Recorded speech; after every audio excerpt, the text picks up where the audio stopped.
Hello competitors, welcome to competitors classes.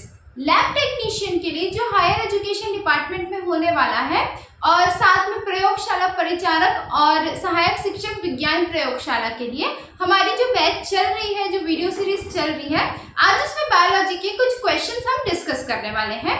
ये questions जो है वो ल्यूसेंट की बुक और जो घटना चक्र के ऑब्जेक्टिव्स हैं उनमें से मोस्ट ऑफ द क्वेश्चंस लिए गए हैं और बाकी सारे जो प्रीवियस ईयर्स में आए हुए बहुत सारे एग्जाम्स हैं उनके क्वेश्चंस हैं।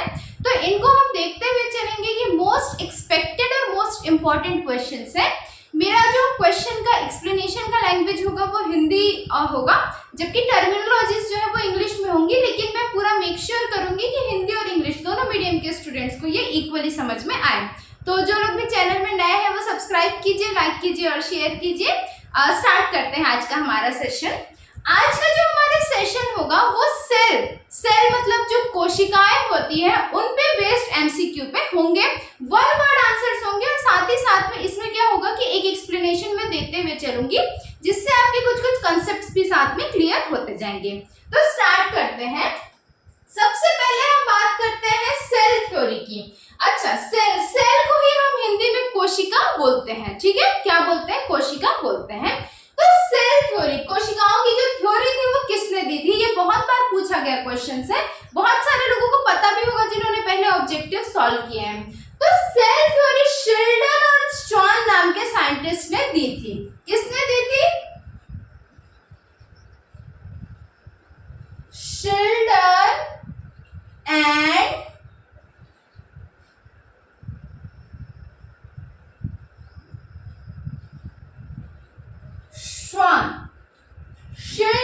श्वान नाम के साइंटिस्ट ने क्या दिया था हमको? सेल थ्योरी दिया था।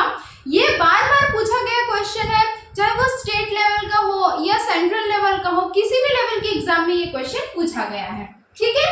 फिर हम बात करते हैं लार्जेस्ट सेल की, जो सबसे बड़ी कोशिका है, ठीक? देखिए, कंफ्यूज नहीं होना है, यहाँ पे दो चीजें मैंने एक साथ ली है, एक है लार्जेस्ट सेल और एक है लॉन्गेस्ट सेल, ठीक? लार्जेस्ट सेल मतलब सबसे बड़ा सेल, सबसे बड़ा सेल, और लॉन्गेस्ट सेल मतलब सबसे लंबा सेल। सबसे बड़ी कोशिका और सबसे लंबी कोशिका, इसके बारे में हमको जानना है। तो जो सबसे लार्जेस्ट सेल है वो क्या होता है? एग सेल ऑफ ऑस्ट्रिच, ठीक है? Egg cell of ostrich. Ostrich क्या है? एक पक्षी है। इस पक्षी के एग का जो सेल है, जो कोशिका है, वो सबसे बड़ी सेल जानी जाती है। सबसे छोटी सेल, सबसे छोटी कोशिका कौन सी है? ये मैंने लास्ट क्लास में आप लोगों को बताया था। माइकोप्लाज्मा गैलीसेप्टिकम नाम का एक बैक्टीरिया लाइक स्ट्रक्चर होता है, वो क्या होता है? सबसे छोटा होता है। आज हम देखते हैं सबसे बड़ा क्या है। तो एग सेल ऑफ ऑस्ट्रिच। और सबसे लंबा कौन सा है? ठीक है, लंबा, जिसकी लंबाई सबसे ज्यादा होगी वो है नर्व सेल। नर्व सेल, या इसी को हम न्यूरॉन्स भी बोलते हैं, न्यूरॉन्स भी इसको बोला जाता है, ठीक है? नर्व सेल्स या न्यूरॉन्स, मैं क्लियर यहाँ पे लिख देती हूँ न्यूरॉन्स को। नर्व सेल्स या न्यूरॉन्स क्या होती है? हमारे शरीर में पाई जाने वाली सबसे लंबी सेल या कोशिका होती है, ठीक है? यहां तक की चीजें क्लियर है? क्या क्या देखा हमने? सेल थ्योरी किसने दिया था? तो शिल्डन और स्वान नाम के दो साइंटिस्ट ने सेल थ्योरी दिया था हमको। सबसे बड़ा सेल कौन सा है? तो egg cell of ostrich. Ostrich एक जो बर्ड होती है, एक पक्षी होती है, उसके एग का जो सेल होता है वो सबसे बड़ा होता है। जबकि सबसे लंबा सेल कौन सा है? तो हमारे दिमाग में, हमारे ब्रेन में पाया जाने वाला नर्व सेल, जिसको न्यूरॉन्स बोलते हैं, वो सबसे लंबी सेल होती है। अब हम बात करते हैं physical basis of life. Life किससे जनरेट होता है? हमारे जीवन की उत्पत्ति किससे मानी जाती है? तो एक लिक्विड तरीके का एक सब्सटेंस होता है, एक मटेरियल पाया जाता है सेल के अंदर, जिसको हम प्रोटोप्लाज्म बोलते हैं। क्या बोलते हैं? प्रोटोप्लाज्म। और इसी प्रोटोप्लाज्म को फिजिकल बेसिस ऑफ लाइफ माना जाता है। जीवन की उत्पत्ति इसी किसी लिक्विड तरीके के एक सब्सटेंस से, एक मटेरियल से हुई है, जिसको हम प्रोटोप्लाज्म बोलते हैं। वेरी इंपॉर्टेंट, बार बार पूछा हुआ क्वेश्चन है। ठीक है, नेक्स्ट क्वेश्चन की मैं बात करती हूँ, न्यूक्लियस। अब भाई ये न्यूक्लियस क्या होता है? तो जैसे सपोज ये एक सेल है, इस सेल में बहुत सारे सेल ऑर्गेनल्स हैं, जैसे माइटोकॉन्ड्रिया, प्लास्टिड्स, क्लोरोप्लास्ट, वैक्यूल, ये सब पाया जाता है। इसके बीच में क्या होता है? न्यूक्लियस पाया जाता है। क्या पाया जाता है? न्यूक्लियस पाया जाता है। इस न्यूक्लियस को हम क्या बोलते हैं? इस न्यूक्लियस को ब्रेन ऑफ सेल भी बोला जाता है, सेल का दिमाग बोला जाता है, कोशिका का दिमाग बोला जाता है, क्योंकि ये सेल के अंदर होने वाले सारे फंक्शंस को कंट्रोल करता है, उसकी सारी एक्टिविटीज को कंट्रोल करता है। तो भाई इस न्यूक्लियस की डिस्कवरी किसने की थी? ठीक, तो रॉबर्ट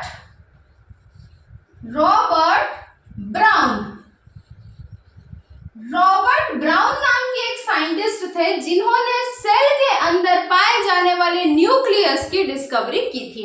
सेल की डिस्कवरी किसने की थी? ये मैंने प्रीवियस क्लास में, लास्ट क्लास में आपको बताया है कि रॉबर्ट हुक नाम के एक साइंटिस्ट ने सेल बताया था, जबकि जो न्यूक्लियस की जो डिस्कवरी है, सेल के अंदर पाए जाने वाले इस न्यूक्लियस की डिस्कवरी किसने की थी? तो रॉबर्ट ब्राउन ने की थी। कंफ्यूजन नहीं रखना है, सेल वाला रॉबर्ट हुक था और न्यूक्लियस वाला रॉबर्ट ब्राउन है। ठीक है, नेक्स्ट हम बात करते हैं प्रोटीन फैक्ट्री ऑफ सेल। अब प्रोटीन फैक्ट्री का क्या मतलब है? तो सेल के अंदर पाया जाने वाला वो सेल ऑर्गेनेल जो प्रोटीन का फॉर्मेशन करता है, प्रोटीन का निर्माण करता है।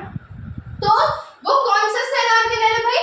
तो राइबोसोम, नाम आपने बहुत बार सुना होगा, राइबोसोम।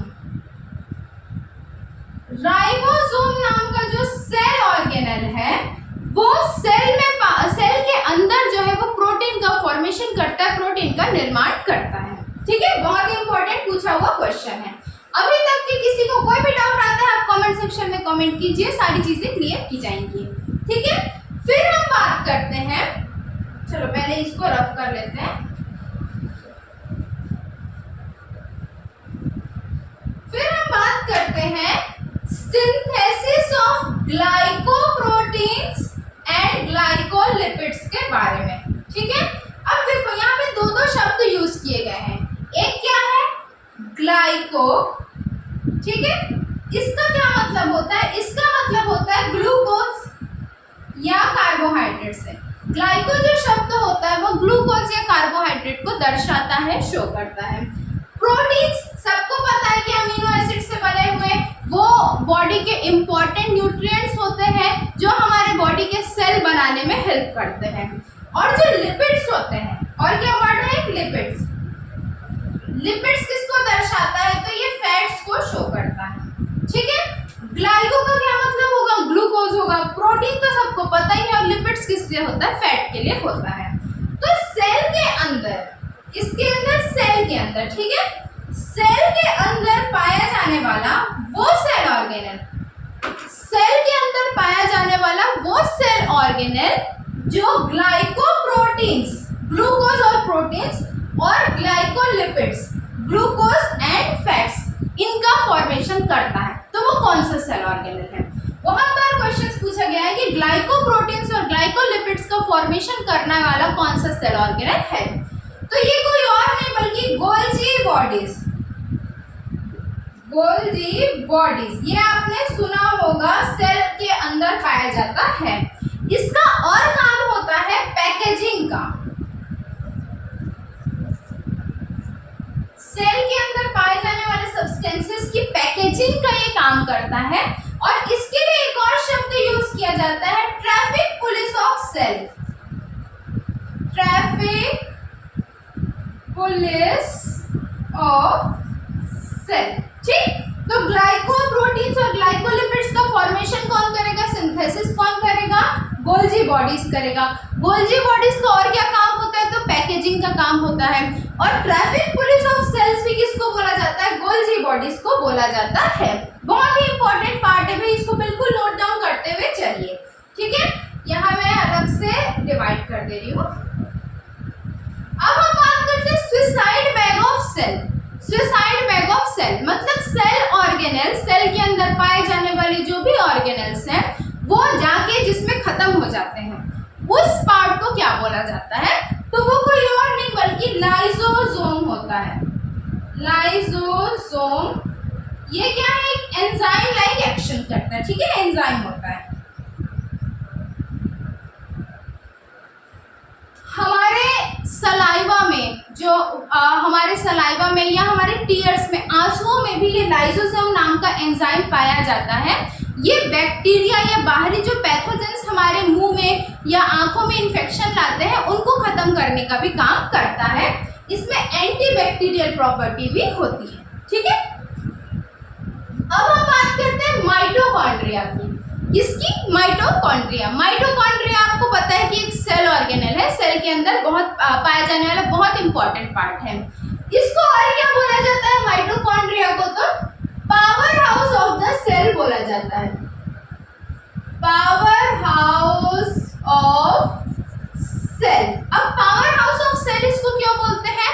क्योंकि ये सेल के अंदर होने वाले फंक्शंस के लिए एनर्जी का फॉर्मेशन करता है। भाई हमारे शरीर को या ऊर्जा मिलेगी, एनर्जी मिलेगी तभी तो हम काम कर पाएंगे। उसी तरीके से सेल को भी एनर्जी चाहिए रहता है काम करने के लिए, फंक्शनिंग करने के लिए। तो सेल को एनर्जी प्रोवाइड करने का काम, ऊर्जा देने का काम किसका होता है? माइटोकॉन्ड्रिया का होता है। अब ये एनर्जी किस फॉर्म में देगा, किस रूप में देगा? तो एटीपी के फॉर्म में। एटीपी इसको क्या बोलते हैं? Adenosine triphosphate. Adenosine triphosphate ATP को बोला जाता है और इसी के फॉर्म में जो माइटोकॉन्ड्रिया है वो एनर्जी का सिंथेसिस करता है, प्रोवाइड करता है, ठीक है। माइटोकॉन्ड्रिया में एक बहुत ही इंपॉर्टेंट साइकिल जो है वो होते रहती है, चलते रहती है, जिसको क्या बोला जाता है? Krebs cycle. Krebs cycle. ये साइकिल कहाँ पर होती है? माइटोकॉन्ड्रिया में होती है। बार बार पूछा हुआ क्वेश्चन है, बहुत इंपॉर्टेंट क्वेश्चन है, ठीक है। अभी हम लोगों ने क्या क्या चीजें देखी थी? ब्रेन ऑफ द सेल किसको बोलते हैं? न्यूक्लियस को बोलते हैं, उसकी डिस्कवरी देखी। प्रोटीन फैक्ट्री किसको बोलते हैं? राइबोसोम को बोला जाता है। पैकेजिंग का काम कौन करता है? गोल्जी बॉडीज करता है। ग्लाइकोप्रोटीन्स और ग्लाइकोलिपिड्स के सिंथेसिस का काम कौन करता है? गोल्जी बॉडीज करता है। ट्रैफिक पुलिस ऑफ सेल किसको बोला जाता है? गोल्जी बॉडीज को बोला जाता है। एटीपी का फॉर्मेशन कहाँ पे होता है? माइटोकॉन्ड्रिया में होता है। Power house of the cell किसको बोलते हैं? माइटोकॉन्ड्रिया को बोलते हैं क्योंकि वो एनर्जी बनाती है।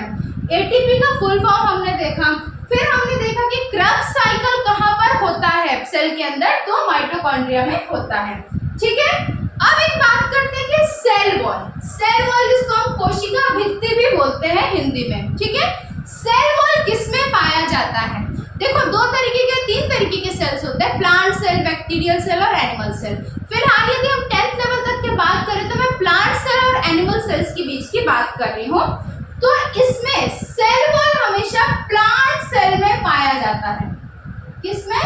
प्लांट सेल में पाया जाता है। प्लांट सेल में ये प्रेजेंट होगा, जबकि एनिमल सेल में सेल वॉल नहीं पाया जाएगा, ठीक है। बिल्कुल ध्यान रखेंगे, इंपॉर्टेंट पार्ट है। आगे हम बात करते हैं सेल ऑर्गेनेल्स कंटेनिंग डीएनए। भाई सेल के अंदर डीएनए होता है, जेनेटिक मटेरियल होता है, लेकिन कोई ऐसा दो सेल ऑर्गेनेल है, ठीक है। सेल के अंदर पाए जाने वाले सेल के ऑर्गन्स को ही हम सेल ऑर्गेनेल बोलते हैं, जिनके अंदर भी डीएनए मिलता है। तो बहुत ही इंपॉर्टेंट और बहुत अच्छा लेवल का क्वेश्चन है, ये पूछा गया क्वेश्चन है कि ऐसे कौन कौन से सेल ऑर्गेनेल्स है जिनके पास अपना खुद का डीएनए भी होता है। तो यह है आपका बहुत ही फेमस पहला माइटोकॉन्ड्रिया। माइटोकॉन्ड्रिया जिसके पास अपना खुद का डीएनए होता है। और दूसरा जो बहुत ही इंपॉर्टेंट है वो क्या है? क्लोरोप्लास्ट। क्लोरोप्लास्ट। क्लोरोप्लास्ट क्या होगा? एक तरीके का प्लास्टिड होगा, ये मैंने प्रीवियस क्लास में बताया था। कौन से कलर का प्लास्टिड होगा? कौन सा कलर प्रोवाइड करेगा? तो ग्रीन कलर प्रोवाइड करेगा, ठीक है। ये भी मैंने प्रीवियस क्लास में आपको बताया है, जिन्होंने भी नहीं देखा वो एक बार जाके चेक कीजिए। फिर हम बात करते हैं एंडोप्लाज्मिक रेटिकुलम की। इसकी 12वें नंबर का जो हमारा क्वेश्चन चल रहा है, एंडोप्लाज्मिक रेटिकुलम।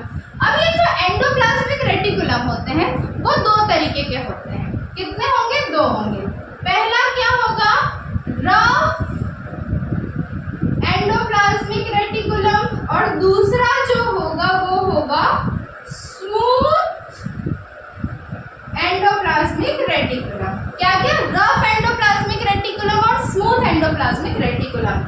रफ वाले में क्या होगा, राइबोसोम प्रेजेंट होगा, और स्मूथ वाले में क्या होगा, राइबोसोम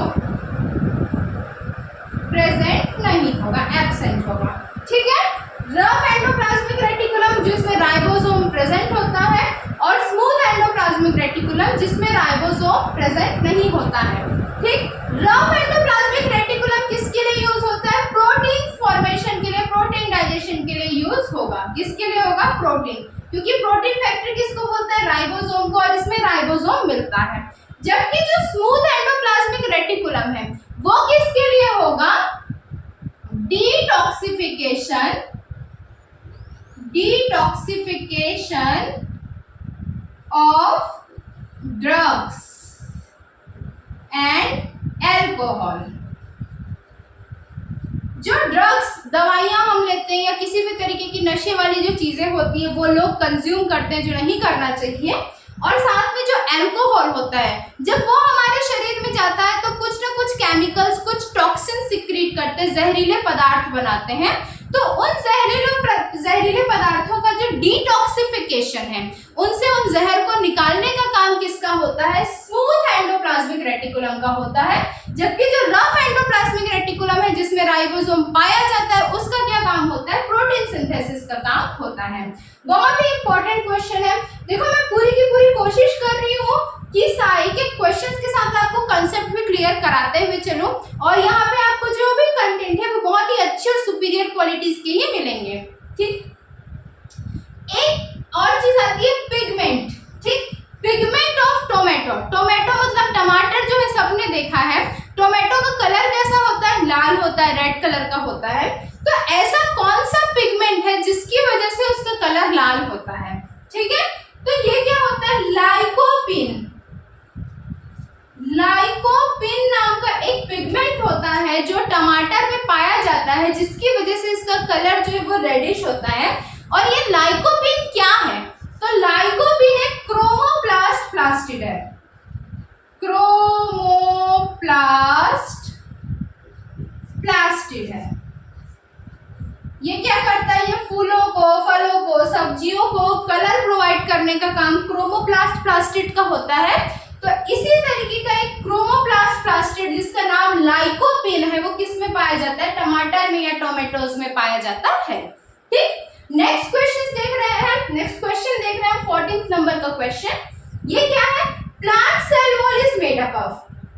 जो प्लांट का सेल वॉल है, मैंने अभी बताया कि सेल वॉल या कोशिका भित्ति सिर्फ और सिर्फ प्लांट्स में पाई जाती है, एनिमल्स में नहीं पाई जाती है। ठीक है, तो प्लांट सेल वॉल, सेल का जो सेल वॉल है, जो कोशिका भित्ति है, किससे मिलके बनती है, तो सेल्यूलोज।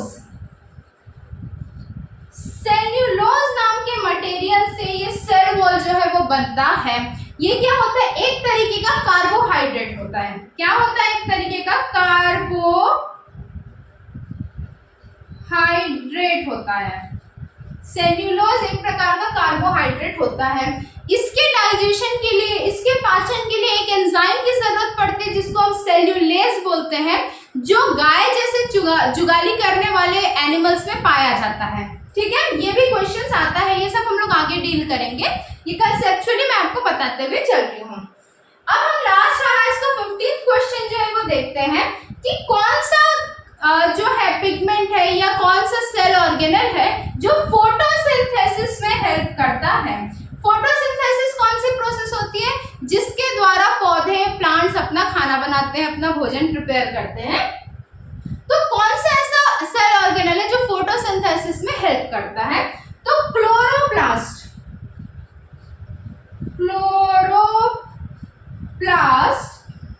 फोटोसिंथेसिस में हेल्प करता है। कैसे करता है, क्लोरोफिल के प्रोडक्शन से। क्लोरोफिल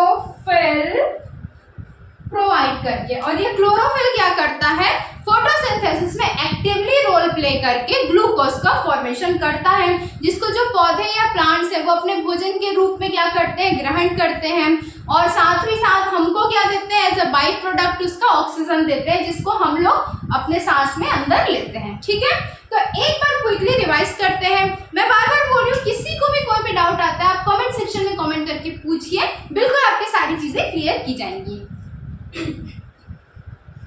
ठीक है, सेल बायोलॉजी के ऊपर आज हमारी क्वेश्चन आंसर्स की सीरीज चल रही है, या ये बोलूंगी कंसेप्चुअल सीरीज चल रही है, जिसमें कुछ क्वेश्चंस के साथ आपके पूरे के पूरे कंसेप्ट को क्लियर किया जा रहा है। तो सबसे पहला क्वेश्चन हमने देखा सेल थ्योरी। सेल थ्योरी किसने दिया था? शेल्डन और स्वान नाम के दो साइंटिस्ट ने हमको सेल थ्योरी दी थी। सेकंड नंबर का क्वेश्चन हमने देखा कि लार्जेस्ट सेल, सबसे बड़ा सेल कौन सा है? तो egg cell of ostrich, ostrich नाम के एक पक्षी का जो एग का सेल है वो दुनिया में पाया जाने वाला सबसे बड़ा सेल है। सबसे छोटा सेल कौन सा है ये मैंने प्रीवियस वीडियो में बताया है, जिनको भी याद है वो लोग आप कमेंट सेक्शन में कमेंट करके बताएंगे। ठीक है, फिर हम बात करते हैं सबसे लंबे सेल की, कि सबसे लंबा, जिसकी लंबाई सबसे ज्यादा होगी, वो कौन सा सेल होता है? तो ब्रेन में, दिमाग में पाया जाने वाला नर्व सेल, जिसको हम न्यूरॉन्स बोलते हैं, वो क्या होता है? सबसे लंबा सेल होता है। ठीक, फोर्थ क्वेश्चन हमने देखा, क्या देखा? Physical basis of life. वो कौन सा मटेरियल है, पदार्थ है, जिससे लाइफ की, जीवन की उत्पत्ति मानी जाती है? तो प्रोटोप्लाज्म नाम का एक लिक्विड सेल के अंदर पाया जाता है, जिसको हम फिजिकल बेसिस ऑफ लाइफ कहते हैं। बार बार पूछा हुआ क्वेश्चन है। फिर बात करते हैं न्यूक्लियस की, कि सेल के अंदर पाया जाने वाला जो न्यूक्लियस है वो किसने डिस्कवर किया था? तो रॉबर्ट ब्राउन नाम के एक साइंटिस्ट ने डिस्कवर किया था। इस न्यूक्लियस को क्या बोलते हैं? ब्रेन ऑफ सेल बोलते हैं, क्योंकि ये ब्रेन की, सेल के अंदर पाए जाने वाले सारे फंक्शंस को क्या करता है? कंट्रोल करता है। ठीक है, फिर बात करते हैं protein factory of cell. Cell के अंदर ऐसा कौन सा ऑर्गेनेल पाया जाता है जो प्रोटीन का फॉर्मेशन करता है, प्रोटीन का निर्माण करता है? तो राइबोसोम, राइबोसोम नाम का जो ऑर्गेनेल है उसको प्रोटीन फैक्ट्री ऑफ सेल बोलते हैं, क्योंकि ये सेल में प्रोटीन का फॉर्मेशन करता है। फिर हम बात करते हैं ग्लाइकोप्रोटीन्स और ग्लाइकोलिपिड्स का सिंथेसिस, फॉर्मेशन, निर्माण सेल के किस सेल ऑर्गेनेल द्वारा किया जाता है? तो गोल्जी बॉडीज, जिसको गोल्जी एपरेटस भी बोलते हैं, उनके द्वारा ग्लाइकोप्रोटीन्स और ग्लाइकोलिपिड्स का फॉर्मेशन किया जाता है, सिंथेसिस की जाती है। इस गोल्जी बॉडीज का काम क्या होता है? पैकेजिंग ऑफ मटेरियल्स भी होता है। साथ ही साथ इसको हम क्या बोलते हैं? ट्रैफिक पुलिस ऑफ सेल भी बोलते हैं। सारे के सारे पूछे हुए क्वेश्चंस हैं, बिल्कुल 5 स्टार क्वेश्चंस हैं। ठीक है, फिर हम बात करते हैं सुसाइड बैग ऑफ सेल। किसको बोला जाता है? लाइसोसोम को बोला जाता है सुसाइड बैग ऑफ सेल। ठीक है, लाइसोसोम से एक एंजाइम सीक्रेट होता है, लाइसोजाइम, जो कि हमारे टीयर्स में, सलाइवा में, म्यूकस में पाया जाता है। इसमें क्या होती है? एंटीबैक्टीरियल प्रॉपर्टी होती है। ठीक है, जो बैक्टीरिया को किल करती है। अब हम बात करते हैं नेक्स्ट 9th नंबर पे, फंक्शंस ऑफ माइटोकॉन्ड्रिया। माइटोकॉन्ड्रिया क्या होता है? पावर हाउस ऑफ सेल होता है। क्यों? क्योंकि ये एनर्जी का, ऊर्जा का फॉर्मेशन करता है। किस फॉर्म में करता है? एटीपी के फॉर्म में करता है, जिसको हम एडिनोसिन ट्राइफॉस्फेट बोलते हैं। ठीक है, ये और कहाँ पे इसको पाया जाता है, कहाँ पे रोल होता है? तो क्रेब्स साइकिल जो है वो माइटोकॉन्ड्रिया के अंदर ही पूरा का पूरा प्रोसेस होता है। ये सब क्रेब्स साइकिल, कैल्विन साइकिल, ये सब हम आगे देखते हुए चलेंगे, सभी बहुत इंपॉर्टेंट है एग्जाम के पॉइंट ऑफ व्यू से। फिर बात करते हैं सेल वॉल किसमें पाया जाता है? तो भाई सेल वॉल जो है, यदि मैं प्लांट और एनिमल के बीच में बात करूं तो प्लांट्स में, पौधों के सेल में, कोशिकाओं में कोशिका भित्ति या सेल वॉल पाई जाती है। फिर हम बात करते हैं 11 नंबर पे, ऐसे कौन कौन से सेल ऑर्गेनेल्स हैं जिनके पास अपना खुद का डीएनए है?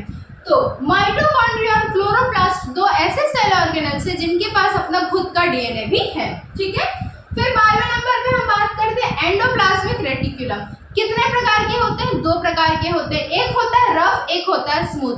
रफ क्यों होता है? क्योंकि उसमें राइबोसोम प्रेजेंट होता है। जैसे ये एक एंडोप्लाज्मिक रेटिकुलम है, तो इसकी सरफेस पे इस तरीके से क्या होगा? राइबोसोम प्रेजेंट होगा, इसीलिए इसको हम रफ एंडोप्लाज्मिक रेटिकुलम बोलते हैं, जिसका काम जो है वो प्रोटीन से रिलेटेड है, प्रोटीन फॉर्मेशन से रिलेटेड है। जबकि जो स्मूथ एंडोप्लाज्मिक रेटिकुलम है, इससे बहुत बार क्वेश्चन पूछा गया है कि इसका काम क्या होता है? तो detoxification of alcohol and drugs इसका क्या है? काम है। ठीक है, फिर हम बात करते हैं पिगमेंट्स की। टोमेटो या टमाटर में कौन सा पिगमेंट पाया जाता है? इसकी मैं एक अलग से लिस्ट जो है वो प्रोवाइड करूंगी, पिगमेंट्स अलग अलग कंपोनेंट्स या अलग अलग, जो जैसे बैंगन में कौन सा पाया जाता है, बीट रूट में कौन सा पाया जाता है, तो ये सब मैं आपको प्रोवाइड करूंगी। पिगमेंट्स जो, इसमें लाइकोपीन नाम का एक पिगमेंट पाया जाता है, जो एक प्रकार का क्रोमोप्लास्ट प्लास्टिड है। ठीक है, फिर हम बात करते हैं कि प्लांट सेल वॉल किससे मिलके बना है? तो सेल्यूलोज नाम के कार्बोहाइड्रेट से प्लांट का सेल वॉल बना हुआ है, और इस सेल्यूलोज को पचाने के लिए, डाइजेस्ट करने के लिए एक एक एंजाइम की जरूरत पड़ती है जिसको क्या बोलते हैं, सेल्यूलेज। सेल्यूलेज नाम का एंजाइम जो है इस सेल्यूलोज को डाइजेस्ट करने में हेल्प करता है। ठीक, फिर हम बात करते हैं कि कौन सा सेल ऑर्गेनेल जो फोटोसिंथेसिस में हेल्प करता है। तो फोटोसिंथेसिस में क्लोरोप्लास्ट हेल्प करता है। क्लोरोप्लास्ट क्या करता है, फोटोसिंथेसिस के लिए क्लोरोफिल प्रोवाइड करता है प्लांट्स को, जिनसे वो अपना भोजन बनाते हैं और एनर्जी जो है वो फॉर्मेशन करते हैं और अपनी सारी की सारी एक्टिविटीज करते हैं। ठीक, तो ये हमने देखा आज की जो सीरीज है बहुत ज्यादा इंपॉर्टेंट है, बिल्कुल मैं इसको 5 स्टार सीरीज दूंगी। इसमें से कोई भी क्वेश्चन ऐसा नहीं है जो किसी एग्जाम में नहीं पूछा गया है। हर एक पॉइंट, हर एक क्वेश्चन किसी न किसी एग्जाम में आया है जिसमें भी बायोलॉजी रहा है आपका।